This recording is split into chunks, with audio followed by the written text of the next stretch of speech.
Good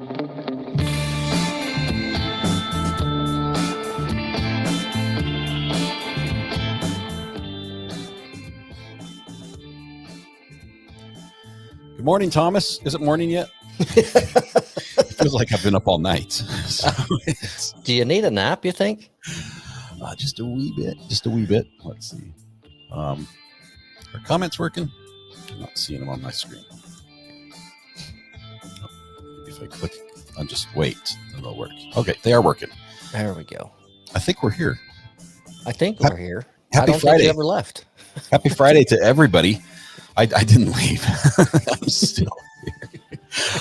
Still here. Still here. Man, What a day.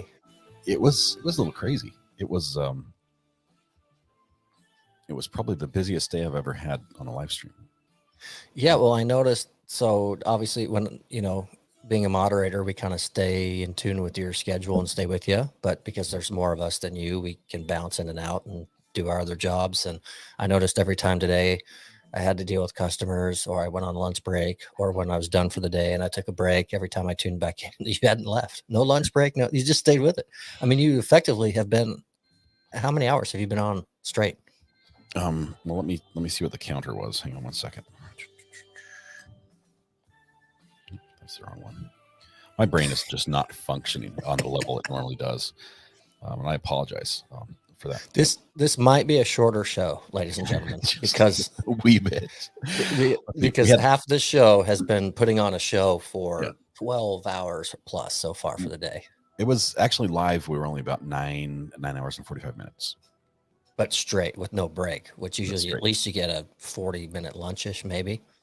Yeah, and we had 7,000 people in chat at one point, which you had to handle as a mod. Yeah, I know. I just ignored them at that point. I'm like, mods, this is all you. I can't even read it now, so just do your thing. And you guys did absolutely fantastic. It was great. Well, it's so funny to see, right? It's a catch-22. We watch the numbers soar and we're all excited and we're cheering you on behind the scenes, and then we all go, oh, wait a minute. All right, I'm supposed to be doing something right now. Yeah, we're like, wait, we just stopped doing what we're supposed to be doing. But no, chat was phenomenal. They were awesome. As you always say, kind of before you go live, and you get that precursor of, and the trials get real busy, they get heavy. We get someone in that doesn't know the community, know the dialogue, and they just start spouting stuff. That's really today, huh? Yeah, we get a few, and that's going to happen forever, but that's really it. The rest of chat and everyone's so friendly, and a lot of people kind of self-guide or self-coach, or they'll even help out. When people are asking, well, what's Facebook? What's Discord? The community members start helping before we even get to it anyway. So it's really amazing, the people that have been following for a long time. So and then I'm like 3 minutes behind in chat, and so I'm answering the questions that everyone else has already answered like 6 minutes over. And I scroll down, I'm like, oh wait, you guys took care of that already. Sorry about that. My bad, guys. Just continue doing what you do. Yeah. CG in Texas said it best right there. Scott's a camel. I'm not a camel.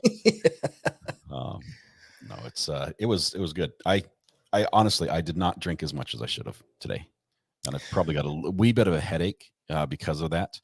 A little bit of a headache because of that, but other than that, it's all good.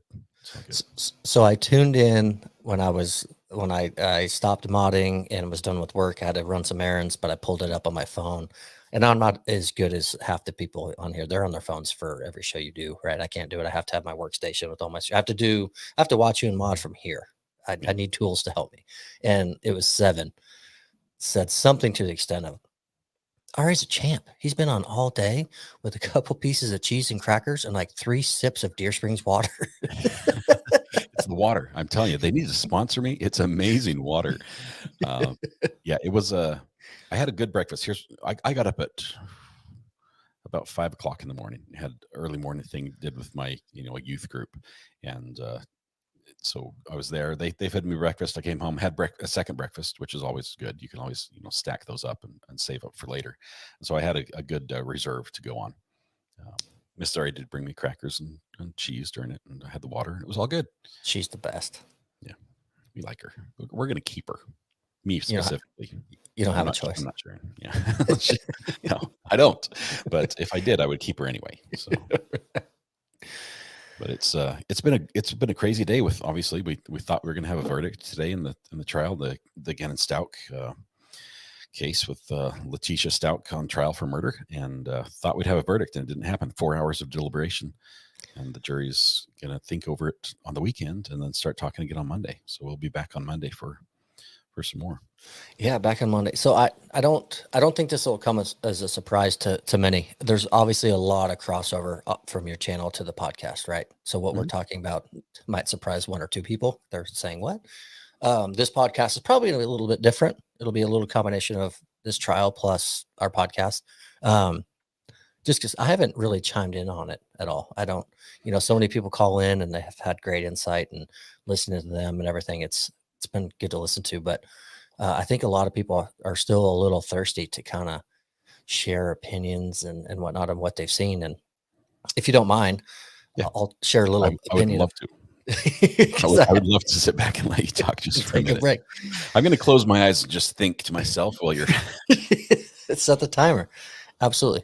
So I'll work backwards a little bit. I think unpopular opinion.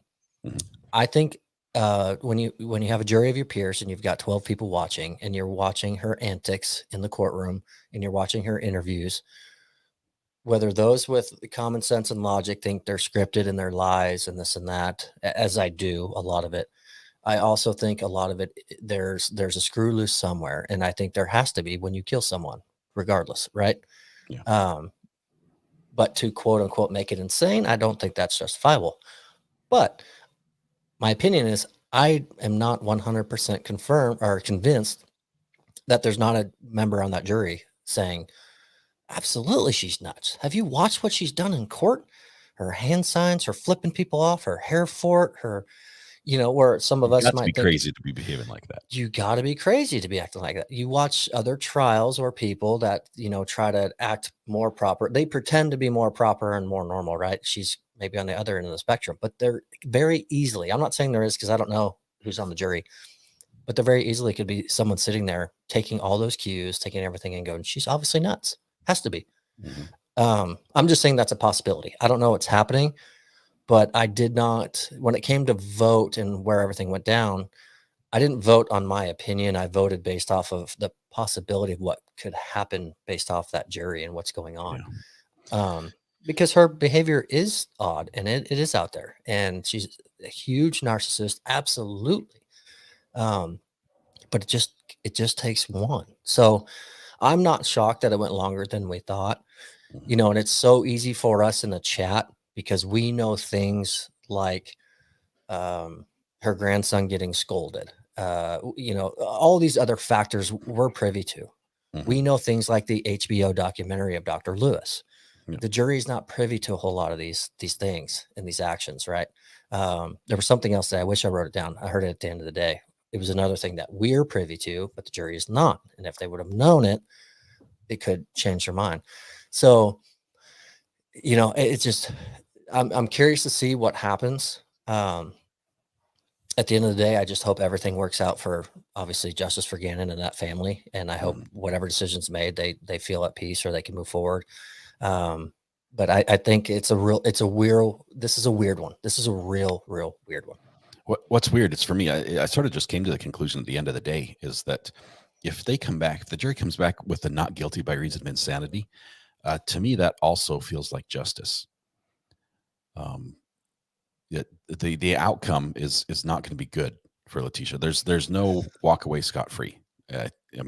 Technically the cards can be arranged right that would happen, but it's really not there. Even the defense has admitted that's not on the table. It's either a mental institution or jail, and both possibly for the rest of her life. And I agree with that. And I more agree with it after hearing one of your callers call in this afternoon, talk about, and bless her heart for discussing this and opening up about the experience with her son and the things that happened to him. And so that's real life experience for her. And she even ended the call with saying, in my opinion, this was worse for my son than prison. Right. So I think and it's crazy where I live, actually, I don't know if I should say this, but not even a mile behind me, it's one of our state hospitals. Yeah. So we get headlines all the time about things that happen. I think the biggest fear for the general public is, well, if that individual gets that sentence, they could leave in a year, and all of a sudden they're loose. It's more strict than that. It's not really the way it goes. It doesn't happen. Um, but I I see both ends of the spectrum, and everyone wants to see, especially, I mean, I do too, see someone like that behind bars for the rest of their life. You can't with what you've done. I mean, we all watch a true crime. These crimes are so tragic, but they're so heinous when it's a defenseless individual. Yeah. Whether it be someone with disabilities, elders, and then especially children. So I don't know. I think that's why the jury's being very careful. I think the jury's very smart. I think they're intrigued by everything. I think they're calculating it all and they're taking it all in. I Like I said, I mean, you take Dr. Lewis, who sat on that stand and was so convinced of her testimony. There easily could be someone on that jury that is just like a Dr. Lewis. It Yeah. just, um, And it only takes one. So that's where I'm going with it, right? I'm not saying what I think will happen, what I know, because as I sit here right now, I honestly have no clue. I didn't think it was going to be a 1 hour deliberation day to come back. I thought it was going to be too tricky because when you start talking the mental aspects in humans, in the brain, in behaviors, we all take things in and put things out so much differently. I mean, the brain is the strongest computer in the entire world. So they are literally sitting there. They're not going, does the evidence show she committed a crime? Like all the cases we watch, right? That would have been cut and dry done. They're Yeah. literally in there debating whether her brain was in capacity and knowing what was happening at that time. That is true. How do you do that? Because we all think so different. I mean, I don't envy the jury. I really don't. I Even don't either. as clear as I thought it might be for them, sitting in their position, I might be the one saying, "Hey, we need to take a little longer and look at this. I need to make sure I'm making the right decision." So Yeah. hey, this message came across. Aaron says, "I have to tell you that I'm going from the unemployed to the fun employed by you guys. I've been offered a position for employment today. Thank you for keeping me sane for the past several months, Aaron. Congratulations. That is awesome. I hope you absolutely love it. Congrats, Aaron. Great. That's fantastic. And Charmaine, who shared that story about her son, is in chat here as well. Thank you very much, Charmaine. That's your insight was just incredible for that. It really is, right? So whenever I try to have discussions or debates with people, right? At the end of the day, what I've ever learned is we all speak from our own personal experience. That's where we come with our argument or our background or what have you, right? So everyone here knows him. So I'll just use an example. Ivan Victor. I can argue with him all day about how certain things might take place in penitentiaries or what have you with law enforcement. I come from the other side of law enforcement than Ivan. So he's going to speak from his view. I'm going to speak from mine. I might feel him absolutely correct where he's going to feel he's absolutely correct, but we both have experience on opposite sides. We've never crossed that road to experience it from the other side. And I think that's so important. That's where Charmaine shared her story and how everything went. It made me think a little bit differently about kind of what's going on. No sympathy towards Letitia by any means. Just differently that's the most odd character I've ever seen act in court. I mean, outside of some YouTube shorts that get highlighted. Yeah. Bizarre, just bizarre. Alec Murdaugh, huge narcissist. Letitia Stout. I don't even care how I spell her last name. I don't care. How our lawyers say it depends on the day. Yeah, exactly. Stouch and stalk and stalk, and they've said it every way. Huge narcissist. They're both huge narcissists, but they act completely different, right? He's extremely confident. He's conniving. He's going to do what he can. He's going to trick you up. She's a liar. She's a coward. She's trying to be deceptive, manipulative. It's, people can act different ways. So it's, I no longer, after watching your channel, really try to cast my judgment or my votes anymore, because we're all so different. They're fickle and they're weird and they make weird decisions for weird reasons. And I am wrong more often than right. it's just thing I've learned. Same. And I've said it before, and I've said it in the mod chat before I started modding with your channel and your community. I was a little bit more rough around the edges or volatile with other channels that I really liked and wanted to be around against opposing opinions. But once I came here, it really taught me to listen and kind of open my ears a little bit more to what people have to say, because they've experienced life way differently than I have. So that's where their view has been built versus where mine was. I've really come to appreciate that. Somebody who has a different perspective, I can learn so much from how they see things, even if we don't agree at the end of the day. Just listening and seeing how somebody else sees something is so insightful for me. That's awesome. I 100% agree. As I say all this stuff and saying I'm not so convinced the jury is just going to hit the home run that we all really want, it's not because I'm rooting for that by any means. That's not what I want to see happen here at all. I'm just trying to contemplate, why is it taking so long and what could happen? What are the possibilities happening in that deliberation room that we're not a part of, right? So it's the good side of that is, with all the alternates they had, they only lost one alternate in all this trial, which was surprising as well. The odds of at least one of them wanting to talk to the press is very high. true. So we probably will get a lot of insight, at least into into an alternate, possibly into the actual jury as well. So we'll find out as it goes along. And it's always fun when we get to hear what they say about, this is my experience. This is what we saw. This was the vibe. I don't think if I was a juror, I'd ever go public. But I love the ones that just go ahead and do it. I'm the first guy in line to listen to that press conference afterwards. Yeah, absolutely. Like, sign me up. Where do I watch? Yeah. Oh, that's good. 100%. That's awesome. It's funny because today I joke about it being such a long day. Generally, every day is about the same as far as the number of hours we did today. The only difference is I didn't have that half an hour to 45 minutes in the middle of a break, which is not much of a break for me. So it doesn't feel much different than every other day, other than that we had so many people and we had so many interactions with new people that, and obviously we had the phones going off the hook, which is a lot of fun. So I never know where that's going to go. As far as other things that happened this week, today obviously is Cinco de Mayo. Happy Cinco de Mayo. Hopefully you ate something delicious. In celebration of Cinco de Mayo, I went into the kitchen and got an old rotisserie chicken out of the fridge from yesterday and ate that. Does that count?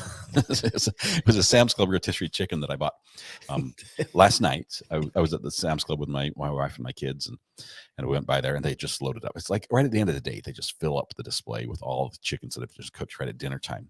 Like, somebody has to buy these, and I'd hate to see these go to waste type thing.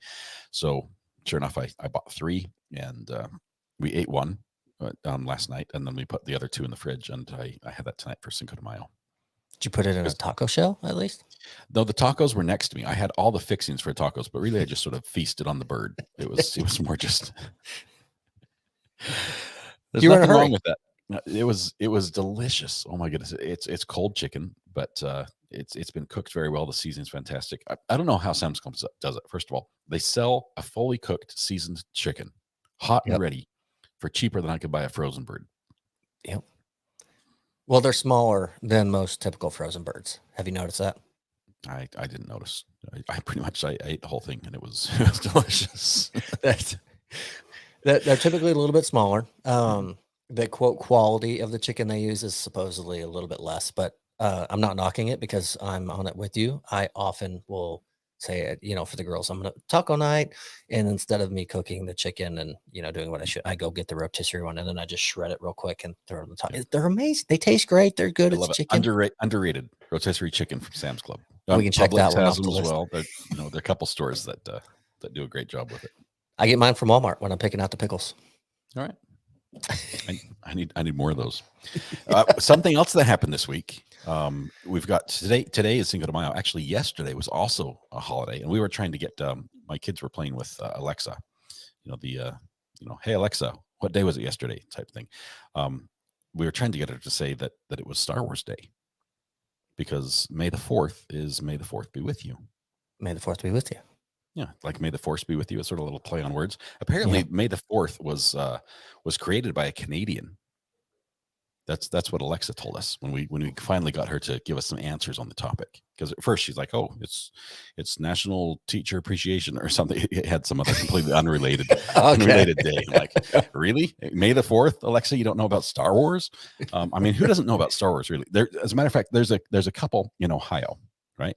There's a couple in Ohio that that used the day to get married, because there was a judge who said, "Hey, I'm doing Star Wars themed weddings, so bring your lightsabers, dress up Really? as Princess Leia, and I guess probably not Luke, that would be inappropriate. Princess Leia and Han Huh. Solo, and come down and that's the whole kiss your sister part that we're not going to get into. Yeah. But dress up like them, and I'll be there. It's in my Obi-Wan robe, and we're gonna make it official. Across the galaxy in the Federation, or whatever it was. And so they were offering Star Wars themed weddings. So may the fourth be with you. I do, and I don't know if I would do that, because first of all, your guests would have to dress up in theme as well, which They is a would. lot to ask a large wedding party. If you have family, and who's going to be Obi-Wan, and who's going to be C-3PO, and somebody has to be the little droids, and it ends up, you end up having the scene like the cantina. Somebody's going to get shot at the end of the day. It's how the wedding party is going to go, which happens in Star Wars as well. You can't have too many stormtroopers in the party before somebody gets a little trigger happy. And what if someone in the wedding party has never seen an episode of Star Wars before? Yeah, So- seriously, no, it would stick with like reality, because that wouldn't happen. Everybody knows who Star Wars is. They can always pick out their favorite. Who's your favorite, first of all? So, Obi-Wan Kenobi. What? Did you say IB1? I did. I know the name. I butchered it on purpose. But Okay. so, confession, and this is where the chat can just completely roast Thomas / Weather Watch and hate me. I've never, ever, ever watched an entire full episode of Star Wars ever. Not one. I know the puns.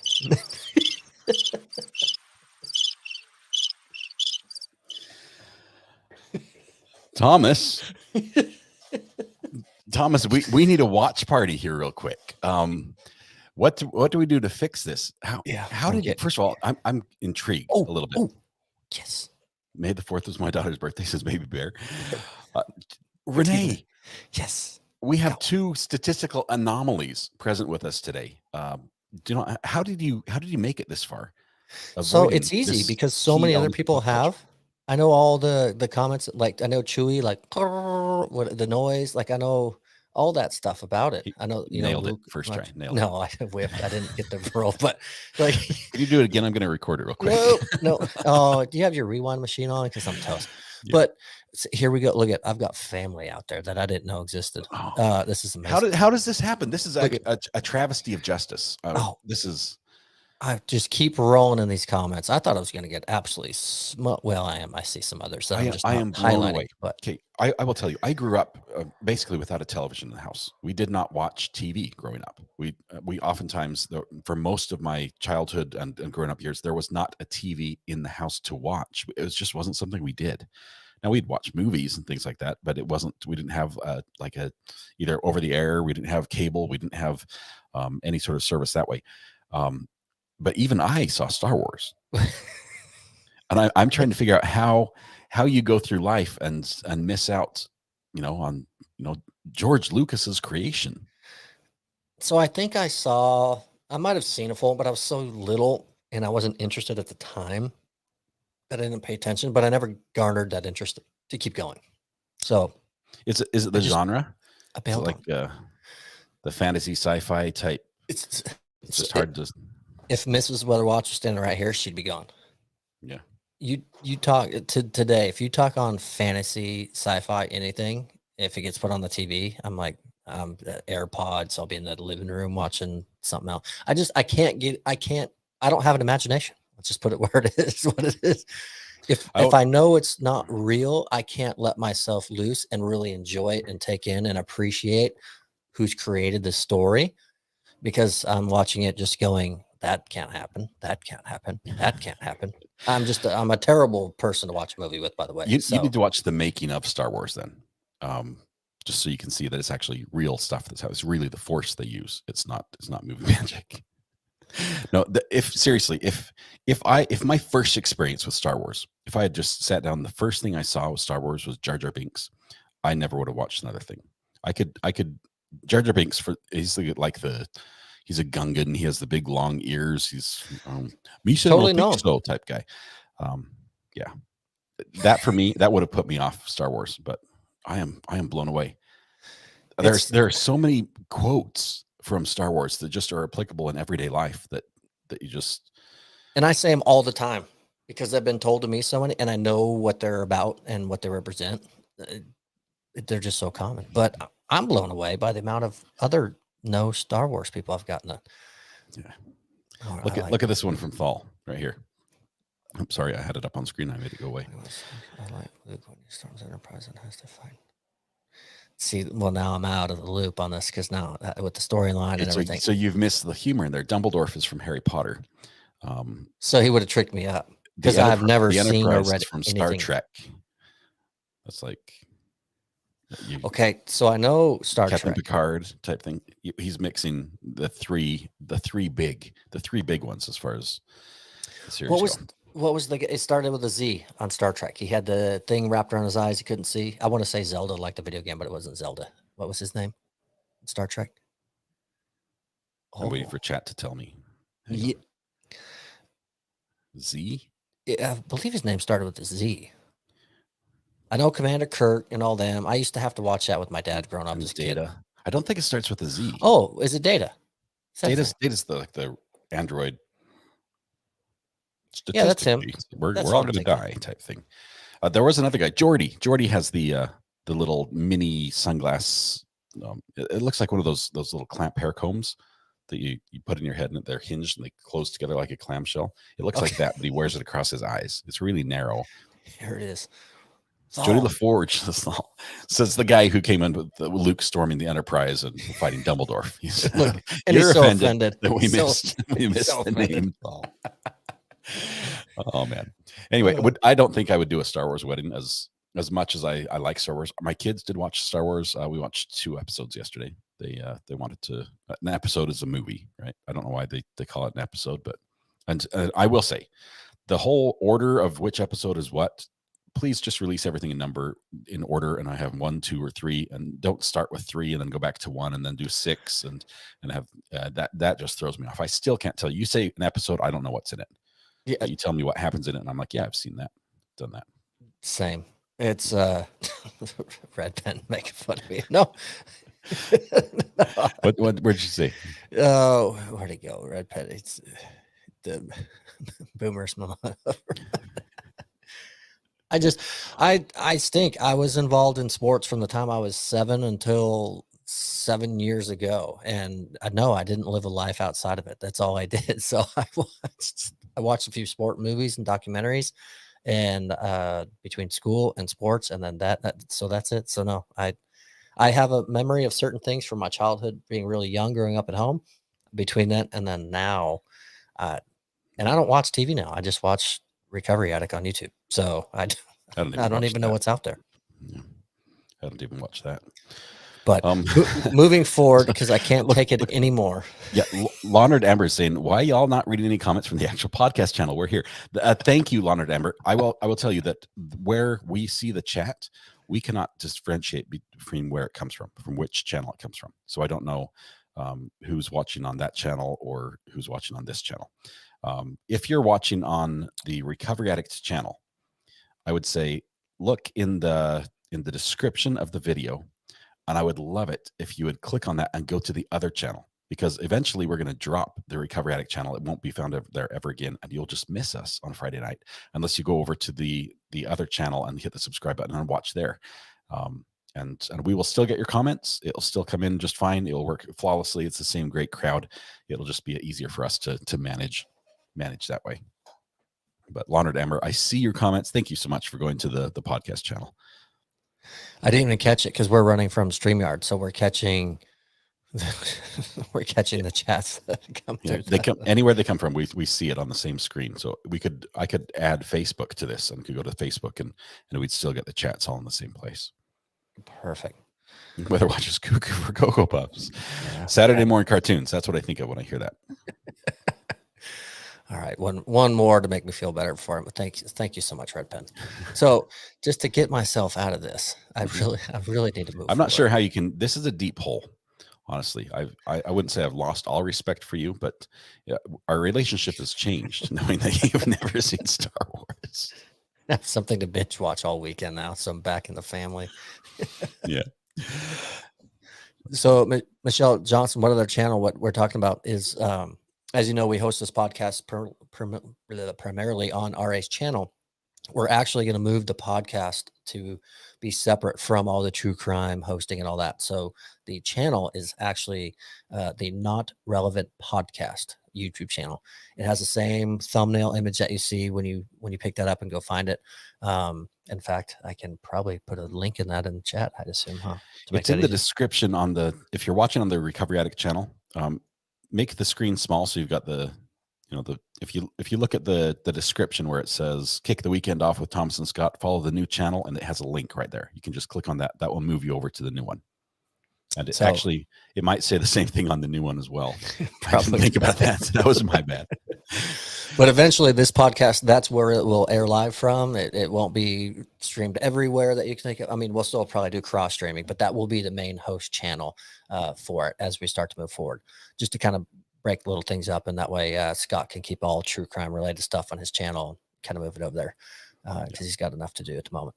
There are some people who are so supportive, and they'll watch whatever I go live, and I appreciate that. But I feel bad because they should be asleep, and so this podcast, I don't want them to think that they have to watch the podcast because we're live when they really need some rest before their day starts in an hour. It's so that's why we're doing it. It's wild the amount of people that are, hey, it's 6:15 in the morning. I need sleep, but I don't know how they do it. The verdict might come in 2 hours, so I'll just stay up on my commute to work. I'm like, whoa, you've been up for 4 hours commitment. Awesome. So I'm digging myself out. I'm going to try to get out of the hole that I've put myself in and been tied to. But so may the 4th be with you all, and go Star Wars. Today is Cinco de Mayo. So we're going to go that route. And so we got to bring this up because it was discussed today and chat was all over it. So Cinco de Mayo is not Independence Day for Mexico. That is September 16th. And so that was a mistake I made. I said it was Independence Day. So thanks for correcting us. Well, a lot of people did. You weren't the only one. There was a ton that jumped in there. And I actually tried to make a correction in chat and actually crossed my wires. So the Independence Day for Mexico, and if anyone else has more knowledge in this, more detail than I do, mine's very, very short. But that is when September 16th, I don't know the year, I'm not going to pretend, when they removed themselves from the rule of Spain. Cinco de Mayo was in the early 1800s, I want to say, and it was the Battle of Puebla with the French army. And it was a battle that lasted all day. And so the French conceded and Mexico had their territory. Again, there's going to be more detail and more knowledge behind that than I have. But that's what Cinco de Mayo celebrates, is the Battle of Puebla, not Puebla. It's in a town, Puebla of East Los Angeles, which is an eastern city in central Mexico, not LA, California. So I'm assuming they won, right? I mean, yeah, who were they fighting against? French. Yeah. French. So, I had no idea. I really thought this was the day that Mexico celebrated their independence from the Alamo or something like that. That's how much my knowledge of history goes. And I realized I just offended you by saying that because you're down in Texas. So it's a real thing. But so it's obviously widely celebrated. I know it's widely celebrated here in the US. People love to eat and drink and have barbecues and parties and all that. So I ran across this, which I can't speak on it live on camera and just watch channel. I got to read it. Okay. I found a bunch of funny one-liners that relate to Cinco de Mayo. Right. And so I wanted to read a few. It's kind of strap in. Here we go. Let's hear a couple. So some of it's kind of fun. One of them is, how are we going to celebrate Cinco de Mayo this year? Like Taco Shell. Taco Shell. Got it. Got it. Hey, don't tequila my vibe.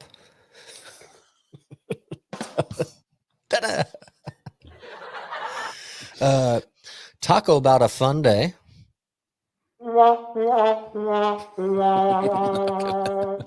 I forgot about your soundboard before Yeah. I picked this article. This is great. No, you're good. The most common that most people hear all around is Happy Cinco de Drinko. Right, That one I makes- hadn't heard, but I think really. No, I had not heard that. Okay, this is where chat can help me out because if I haven't watched Star Wars, but you haven't watched Happy Cinco de Drinko or heard that, I haven't. I just fixed the link in the episode, so it now goes to the channel instead of to the old episode of last week. So just FYI. Perfect. Okay, Cinco de Drinko. Okay, reminds me to have a drink of water. I need that. Deer Springs, not tequila, or Deer Park. I could go for the milk instead. Oh, I hope you swapped out the milk from Monday. I would not put milk in here. It's just water as well. That's terrible. I'm in a serious relationship with Cinco de Mayo. Don't spit out your water on that one. That was pretty bad. It was really bad. Again, I didn't make these up. Disclaimer here. It's just not, some of them are funny and some are so bad it's equally as fun to read, actually. Holy guacamole, it's Cinco de Mayo. I like that one. Let's burrito the hatchet on Cinco de Mayo. I kind of like that one. I hope you have an excellent Cinco de Mayo.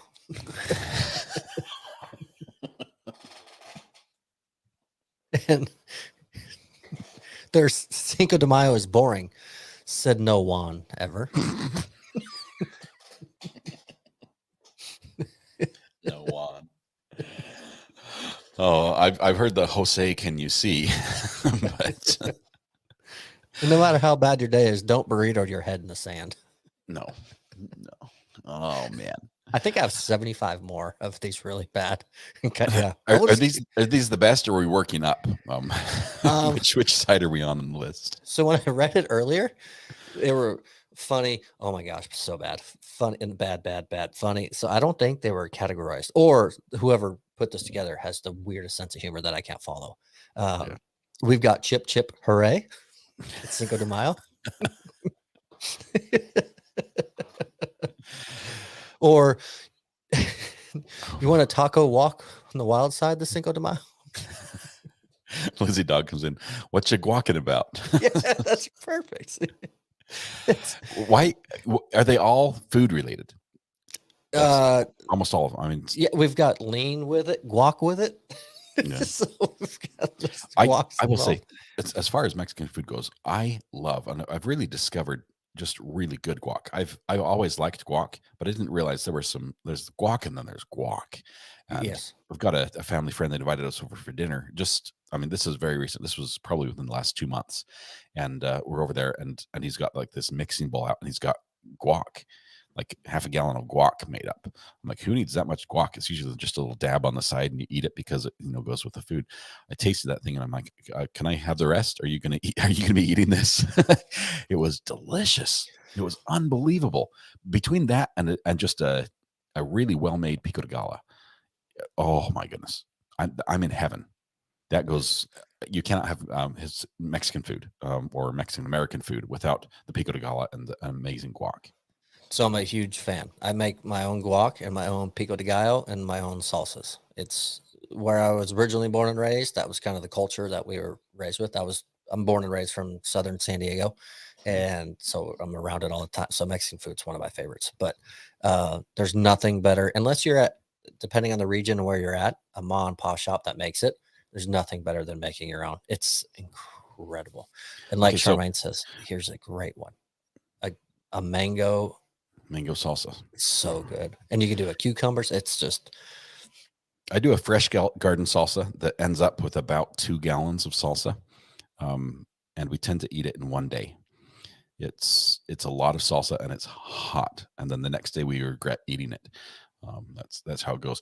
But I was gonna say too much information probably. But what about a lot of Mexican food around here?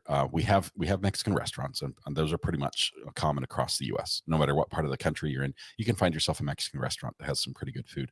But what about the street tacos, the taco truck? Where do you draw the line with, okay, I'm going to try this type of thing? So if you haven't had or read reviews or been referred to it, it's trial by error. It's gonna taste so good, but I might pay the price. We have a That, taco that's truck near us that's it's authentic because they don't speak a lick of English. And you go there and you just have to point at the menu and they say something and you nod and then they say how much money and you give them money and then they give you some change. And usually you just give them a 20 because you're not sure how much it's going to cost and they'll just give you whatever change is left over because I can't even understand what they say the price. so But it's probably man, really good. it is unbelievable. And it's smaller. I mean, like you go to like where's the place that makes those massive burritos? It's like a football sized burrito. Like Those, like a chain? yeah, it's a chain. You Chipotle? guys know what? Yeah, Chipotle. They make these massive burritos. Yeah, That's good, yeah. but this is different. And you go to the little taco truck, and the actual shell is the flour shells or corn shell is about that big. Yep. It's tiny, and you just got the food, but the flavor that they have in there, just like it pops, it just jumps out of there. It's unbelievable. That's when you know it's good. 100%. When it's simple, full of flavor, and it's absolutely it's the most authentic, right? Yep. So, but just remember, take life with a grain of salt and a slice of lime on your margarita. Happy Cinco de Mayo. Is it lick, salt, lemon? I never got that. What's the I don't know the process? I don't know the combo either. And I think the later it gets into the night, it probably doesn't matter for some. But Man. it gets even. But I've seen there's people. It's Cinco de Mayo. Taco dirty to me. Oh, who posted that?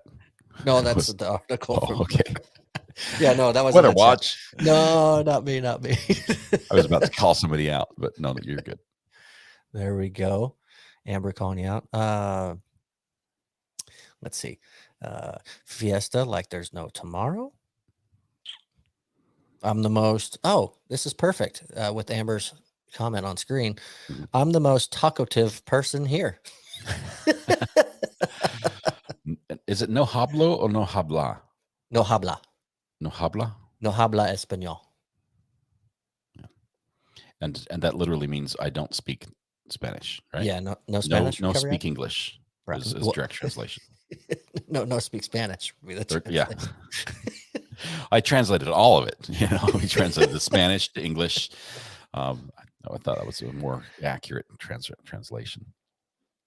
And then, so there's so many more, and I don't want to pull a Harpootli in here and let no dead horse go unbeaten. So I'm gonna kill this segment with this. Anyone could share this with any of their friends or family. It's you're the chips to my salsa de Cinco de Mayo. No, how sweet. Oh, that was no, just kidding. We have Amber calling in. She wants to razz me again. Amber, what? Just hit me with I'm it. sorry. I couldn't help it. And I was going to leave y'all alone tonight because it's been a really long day for me, but I tuned in because I needed the lightheartedness. And then you didn't know how to speak the Spanish. So, I know I called it Pico de Gallo and it's Gallo and I didn't get called on it, but yes, you did, sir. I posted it in chat. Oh, I missed it. I thought it would just fly under the radar. Maybe if I talked quickly, no one would notice, but Thomas pronounced it correctly after me. Certainly did. If you scroll up, I'm sure you can find that comment. Don't bother. Don't bother. Just let it go. Scroll. And then somebody puts up my comment saying no hablas español, and you said hablo or habla. It's not habla, okay? You don't pronounce the A's. But if you're gonna say I don't speak Spanish, it's yo hablo español. Yo no hablo español. It all sounds the same to me. I can't hear the difference. Yo habla. Isn't that like saying hey and hey type thing? No, the difference is the person in which it's directed to. So the ending letter. This is all the verbs have genders thing, right? They don't have genders. No, it's like it's like in French. They tried to teach me that it's le table and la whatever, la chair, le table. Everything has a gender, right? Is that the same in Spanish? Well, there's Y'all didn't know you were feminine getting and a masculine, Spanish but lesson, did you? Yeah, there's feminine and masculine um, um, suffixes that go onto the ends of words, but that's more Duolingo. for. Okay, I would So- give you examples because I know what you're talking about, but the only examples I know I can't repeat on the air. I worked with some guys who taught me some of the Spanish words, and it having, they instructed me when the right time was to use it was, and I used it properly, thinking I was learning Spanish. I was proud of myself, and the fellow Spanish employees that heard me say it just busted out laughing. So I realized I was the butt of the joke, and now I know what I was saying. So I know I can't say it on the air here, but I understand that it has like an ito on the what end, you're maybe, talking for about. instance. No. I'm trying. No, you're talking about like la comida for food, that la or el at the front of certain words, usually adjectives or nouns, is what tells you the feminine or masculine. So I wouldn't use a feminine ending of a word when speaking to you for certain things that are interchangeable. Is this But going to be when on it the comes test? it might be. It might be. I may just make something up and post it. But no, if you're going to say you don't speak Spanish, it's no hablo español. No, and you can't say the H. Why is there an Don't H there if we're pronounce not going to the say it? No hablo español. Fantastico. Okay. Was that French or Italian?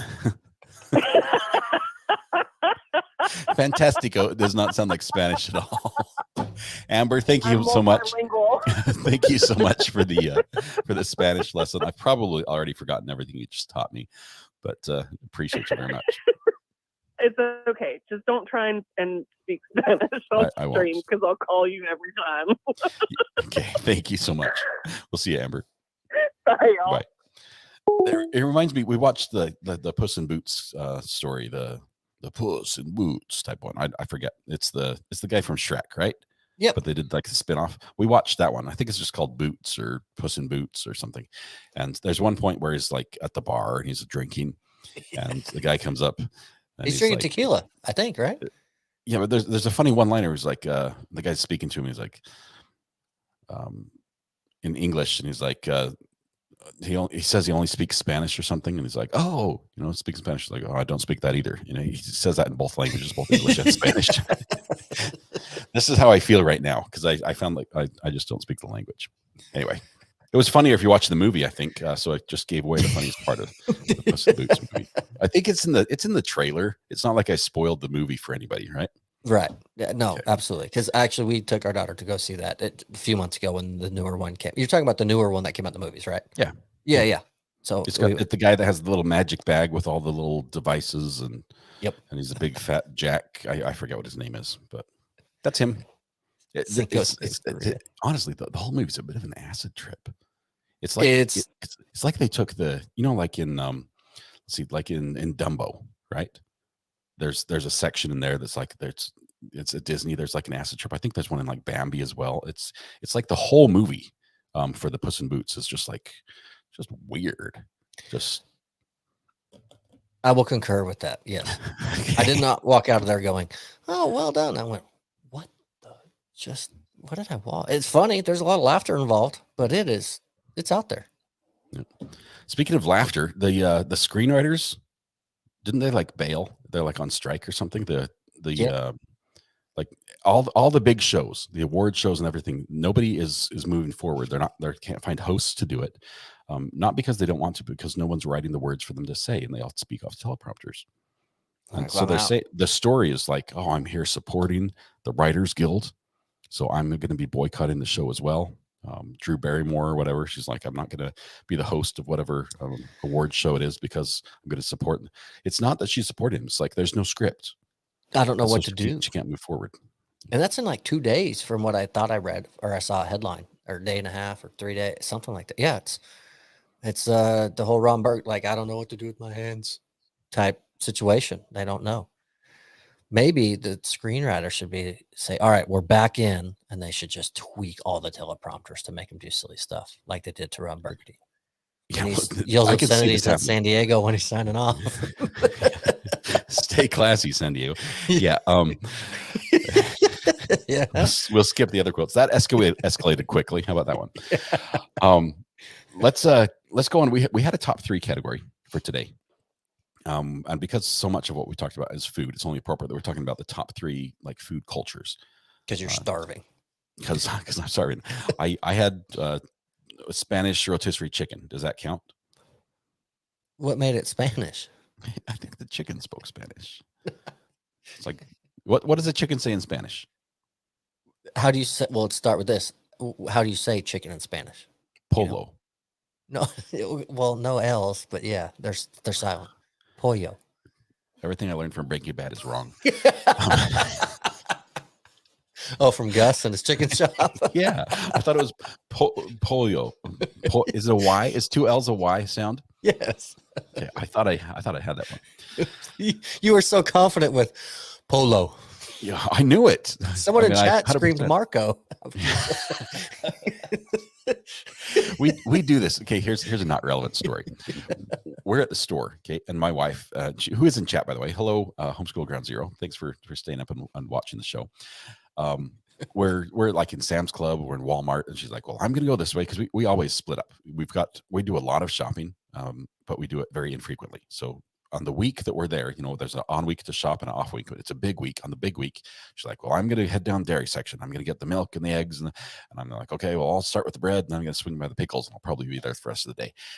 We strategize as we go, and then when we try to meet up again, you could either push this fully loaded cart all over the store, hoping that you're not completely missing the other person the whole time, right, or you just can yell Marco, and then pollo, and then you hear the polo, and I do that. I have no shame. I've got my kids also to do that, and so we'll be in Sam's Club and we're like Marco, and it's not as big a thing here where I lived before. People would play along, and you'd actually get some pranksters who are joining in, like polo.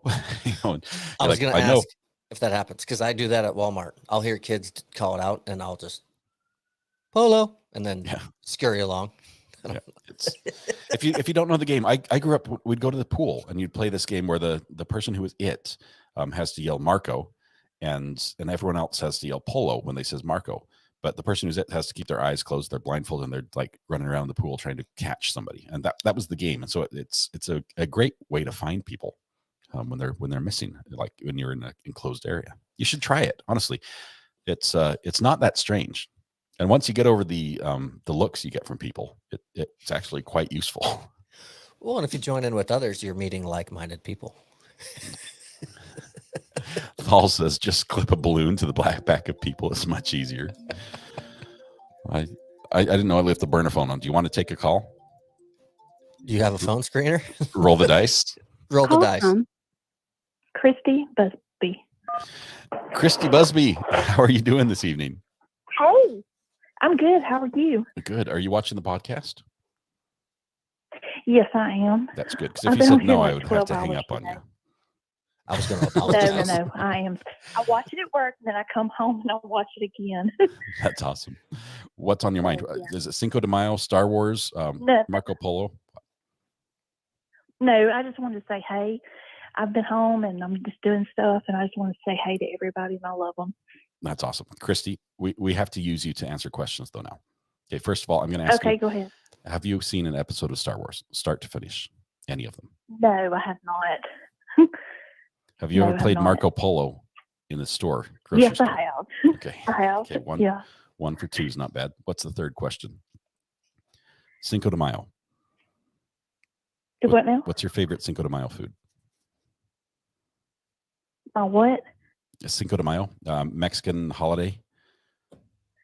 Yeah. I don't know. That's a hard one. Okay. How do you say chicken in Spanish? I have no idea. That's all right. Neither does Scott. Christy, thank you for calling and being brave enough to take the questions on the air. I appreciate All you. right, I love y'all. Love that you're here. Thank you so much. Have a great night. All right. Bye. You too. Bye, Christy. I scared her off. She's like, I'm never going to call again. They'll ask me questions. It's I'm a little bit out of it, so I apologize. It's been a long day. I can't fathom it's for what you do, because it's not just the day. You did nearly the same thing days and days and days before. So I don't. I'm looking back through chat because I realized we left a conversation off at a very important part where we didn't get an answer. I asked you what a chicken says in Spanish, and I'm seeing if anyone in chat can tell me. Because like a French chicken, a French rooster says like cocorico or something like that. Where in an American chicken, in English would say cockle-doodle-doo, which is, you can clearly hear the difference when you're actually in nature, which country it's from. I personally only met the American chickens, but okay. DMB, you might need to call in. DMB, do you have the burner phone number? Can somebody give me? You need to sleep so bad. Can someone give me an actual, like almost a sound effect of a Spanish chicken? What it sounds like. You can be the person making the noise, but I need to hear it in Spanish. What the Spanish chicken would sound like. Amber's like, nope, not doing it.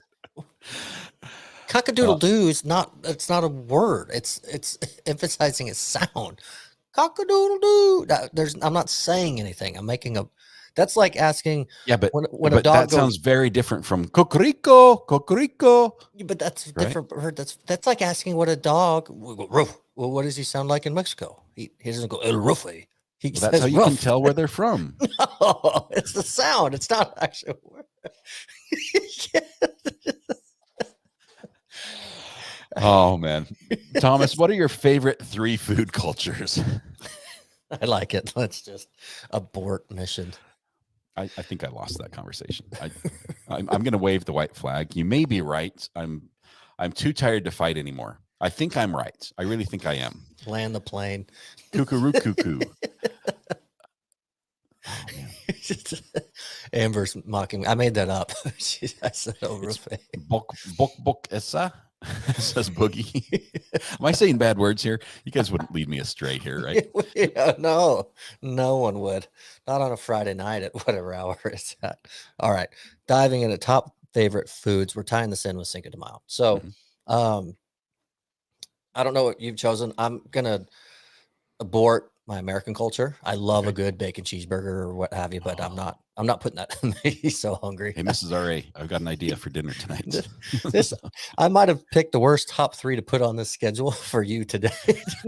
This poor guy's starving. He's had cheese and water. Yes, and they were delicious. I'd say they really hit the spot. And a Spanish chicken. Fair. So I'm gonna go my number 3, and it's because of a specific dish. It's from Puerto Rico, and it's mofongo. Describe, like, are there ingredients in there that I would know, or is 100%. it sort of, okay. Plantains. Which is how is that different from a banana? Honestly, what's the difference other than they're sort of flatter? Well, they're bigger, and you like to cook them when they're not fully ripe yet. If they're too ripe, they don't cook as well. But there's different ways you can make it. And I'm not an expert. I've only been there a few times, so just had it and I try to learn a little bit from it. So I'm going to be wrong, but you take them before they're ripe, and you can mash them up and you can fry them basically kind of into a consistency of mashed potatoes, but a little bit more firm, extremely flavorful. And my favorite dish, which I'll trigger everyone again, it's mofongo de camarón. So it's mofongo with shrimp, and then they put on their fancy sauces. So the last time I was there for like 6 days. I ordered it every single day because it was so good. And then 2 weeks later, I came home and we hosted a pool party, and I made it at lunch for everybody else because I wanted to eat it. It's so good. It's amazing. I like the sorry, I'm getting notes from mods that some of the sounds that I was asking you to make about chicken are being edited out by the filter. which is catching some of the words. So sorry about that, mods. That sounds delicious. I personally, I love shrimp. I love shrimp. It Same. is. I'm the only one in my family that does, and so I never get to eat shrimp unless I buy it myself. And I having loved shrimp, and just it's probably one of my favorite foods. Definitely my favorite seafood. I've never cooked them.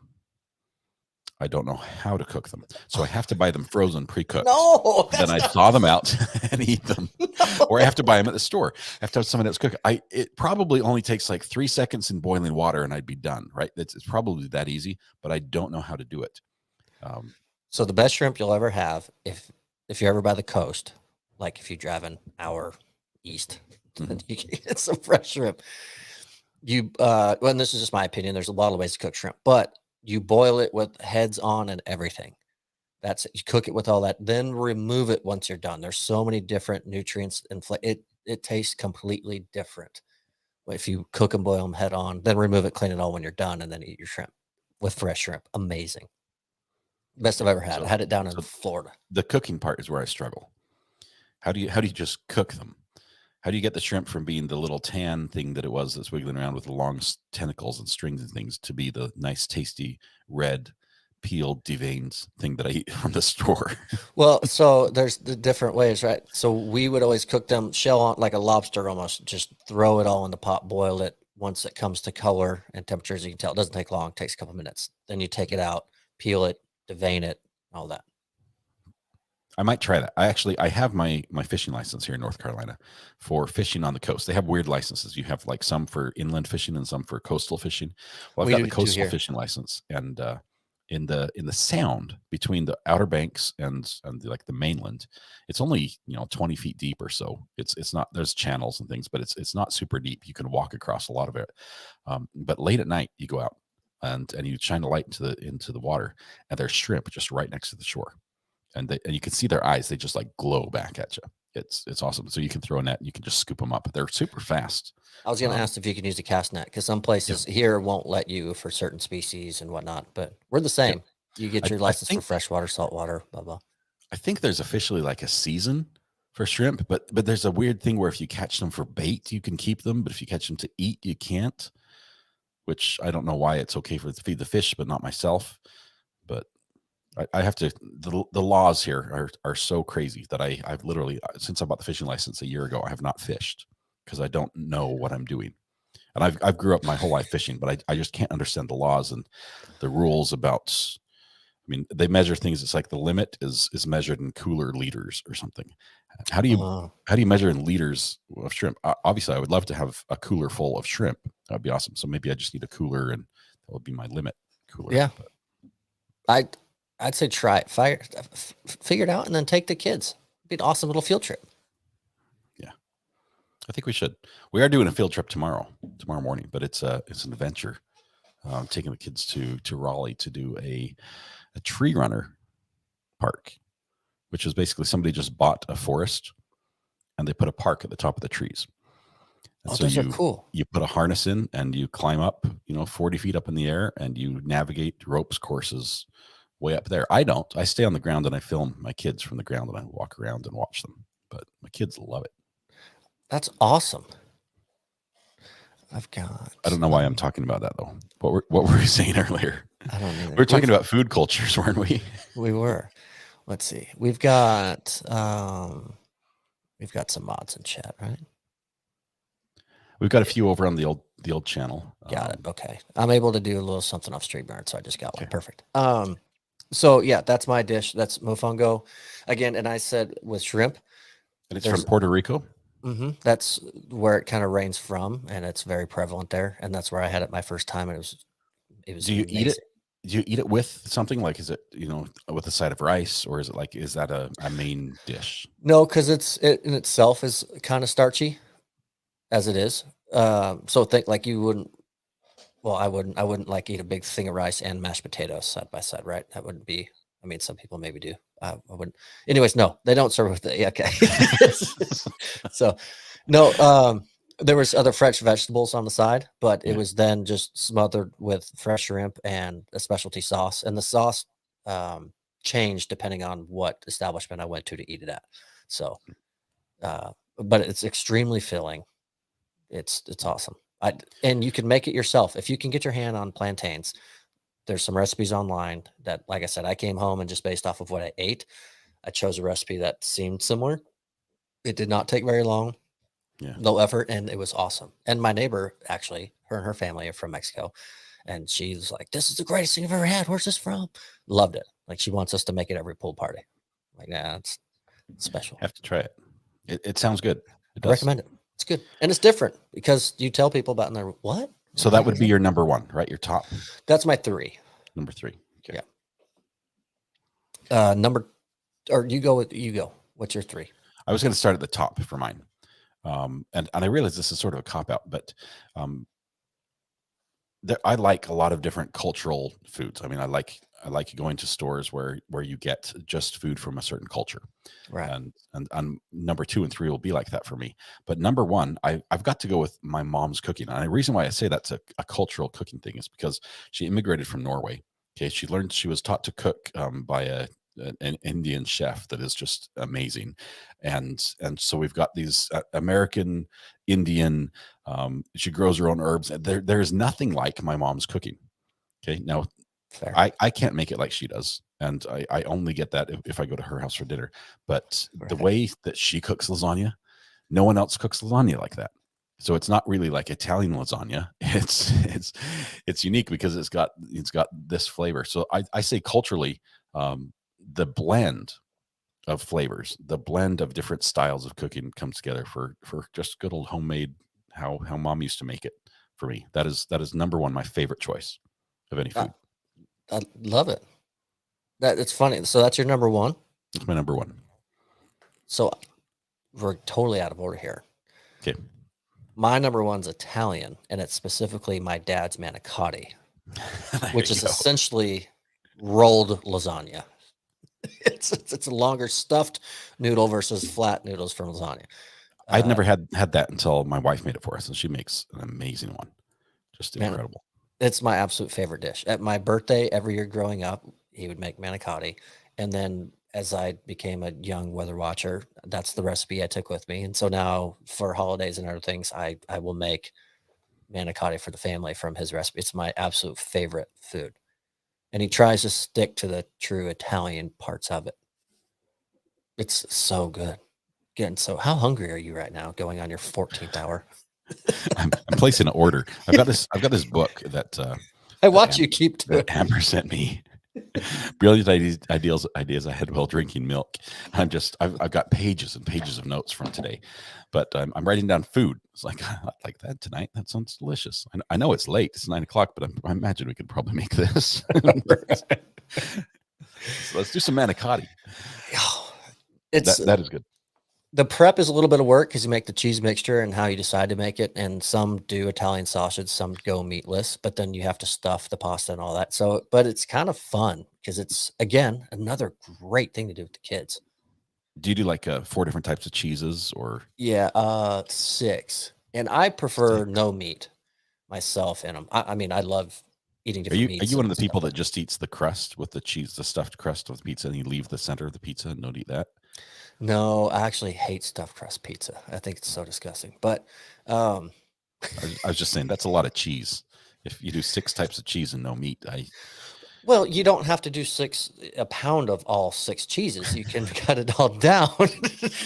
I thought everything came in a handful. the package it comes in is 1 serving size. You can no, Jeez. Manicotti for years. That sounds delicious. It really does. That's funny. Our 2 are both family based and Italian in combo. So then my number 2 is Mexican food.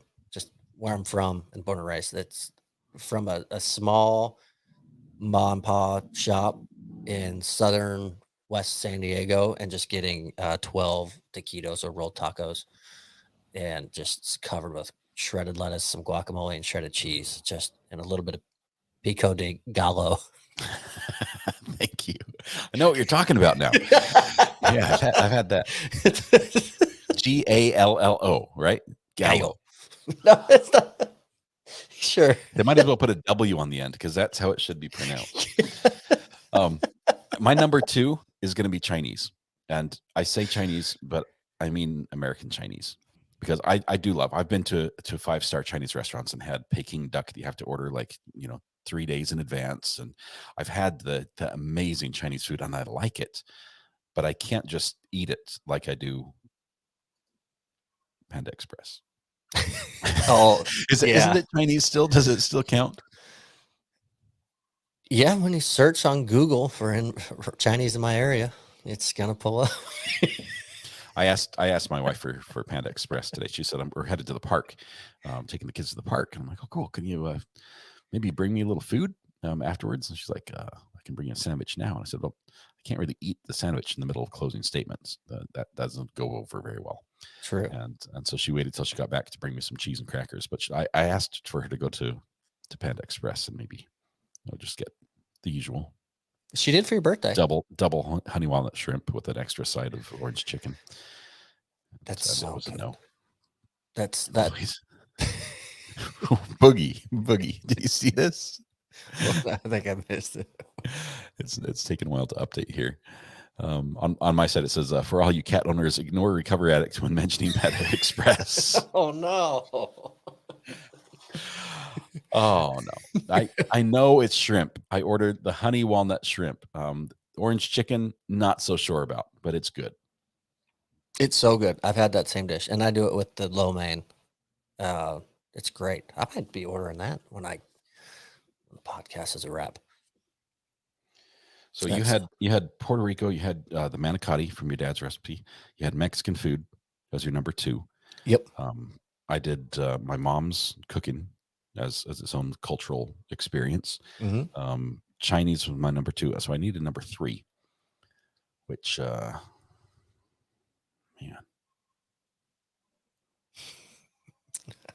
Some of these chats. Okay, here we go. Ready? It's not cultural. Well, I guess you'd have to say American, but it's not just American food. Not like hamburgers. I like the food that is all self-contained in one package, like microwave ready, or just add water, or it has all the ingredients. That in and of itself, it should be its own class of food.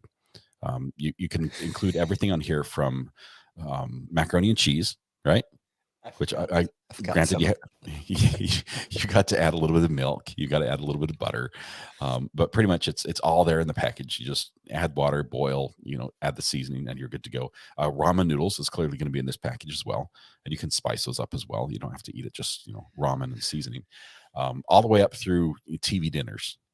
I think that is also probably my number 3, and just for convenience, typically the guy has to make it simple and nuke it tag. Yeah, it's tasty.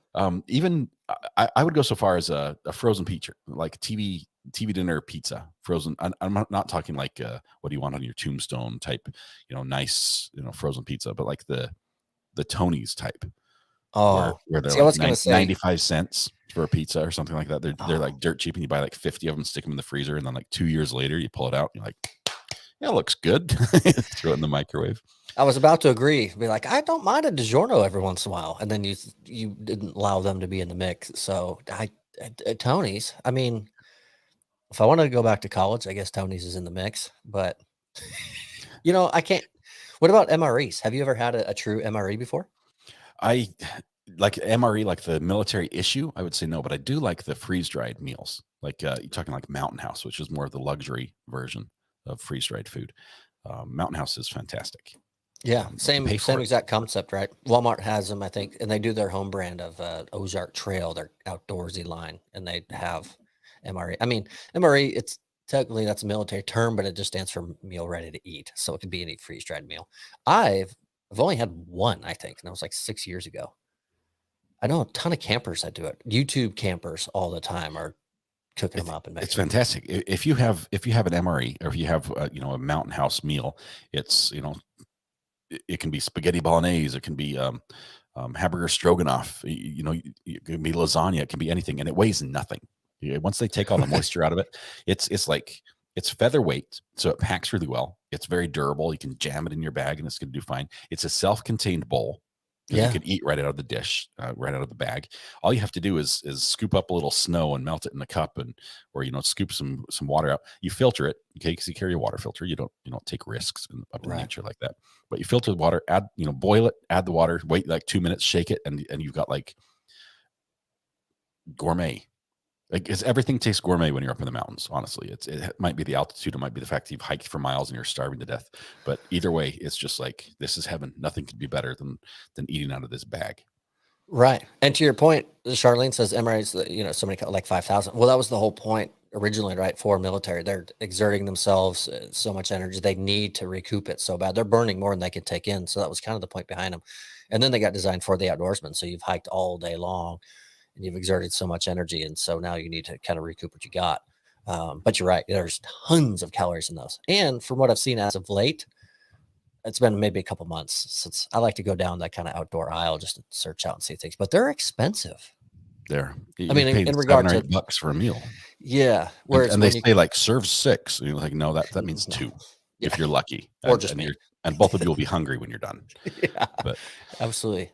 But they serve a purpose. They're out there. I think that'd be kind of fun to get a new one, kind of try it up. I might do that this week, and the girls will kick me out of the kitchen. Yeah, you can't do it in the kitchen. You got to go outside. You've got to get one of those little, REI little stoves with little propane or the little fuel canister with a little burner. Wow. You have to boil the water on that. It somehow makes it taste better if you cook it on a fire you lit with your own flint and steel. It's just it helps. Did it the right way. Yeah. I love it. Well, here we go. Tag. For those that don't know, Tag is nearly a neighbor to me. We met on the RA channel, and she gave me a box. Tag, how many come in a box? Because that might be something I do. And how much is shipping? Yeah. So where do we place our order? A true. Box for $50. That's a good deal. She's like, 2 come in a box. Yeah. And shipping's $50 on top of that. Right. Tag, you're milking it. MREs aren't meant to be snacked on. Oh, I love it. So, well, all right, we've made it an hour 16 and change, and I honestly thought we were gonna have to do something to keep you up and keep you going. I'll be up all night. I'm hyped. Believe it or not, live streaming is energizing to me. That was me. Joan, welcome. Thanks for clicking the subscribe button. We were playing Battleship. Yeah. To click that. That's awesome. Are JT and Brandy live this evening? Do you know? I think they are right now. I think they've already started their live stream with the Lori Vallow audio. If they have court today, I think they have court on Fridays. Okay. But do we want to give you a break and let those? We know we've got a lot of crossover watching here that are loyal that will end up jumping there and let them go kick off their JT and Brandy podcast and chime in with that chat. That would be awesome. I'd love to go just make sure my wife still lives here or that I'm still welcome here. It's been a while. So we'll on your way to check on her, peek out front to check the lawn, see if you have any of your belongings out there or not before you venture around. If there's like a sleeping bag in the hall and all my shoes are outside the door, I'll know I'm in trouble. But and we'll get you an MRE. She brought me cheese and crackers. I think I'm in good shape. So. Awesome. Well, Scott, enjoyed it. Thanks so much for your streams that you've done. All of them, but especially today and the dedication to it. I've enjoyed it. I know people in chat have enjoyed it, but thank you for being dedicated to the podcast as well, so we can mix in some laughs and some giggles, and we can let ourselves get made fun of by those in chat. I honestly, I need this. This podcast is so good for me. I appreciate you coming up with the idea, first of all, and be willing to stick it out even after you saw what it would become with me on it. You're a true gentleman. So thank you so much. It's been awesome. And thank you to everybody in chat. Thanks for all the new people, for all the old people as well. I consider myself one of the old people. I'm feeling old today, just a little bit. The back hurts a little bit. Yes. But take a couple ibuprofen and go lay down and call it a night. Sounds like a good plan. But yes, thank you to all of you in chat. Many of you have been online for hours and staying supportive and rooting and cheering and all that. So I hope everyone has a fantastic weekend. Awesome. We'll see you guys. Bye.